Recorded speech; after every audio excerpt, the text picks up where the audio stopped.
Y Juan Manuel Márquez está back en ring día 17 de mayo. El mexicano lo topa Mike Alvarado de Denver, Colorado. El ganador lo porra en una pelea con el ganador Pacquiao Bradley.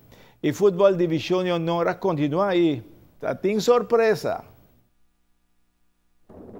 El juego entre Caravel y River Plate termina 4-0 a favor de River Plate.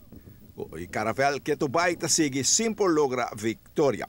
Hay que tío te sorprende estrella. El juego termina empatado 1-1. Britannia te gana Dakota 2-0. La Fama y Bubale te empatado 1-1. Y Nacional Dempito te empatado 2-2 con RCA. Standing está como lo siguiente después de 13 fechas. Britannia en el primer lugar con 30 puntos. Solamente un juego perdido.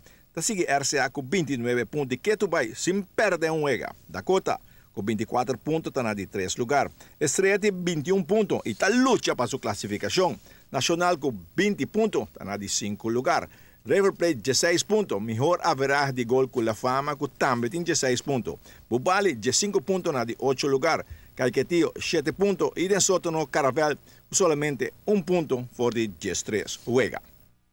Bom, já nos mira praticamente 5 equipos brigando para a classificação de divisão de honor.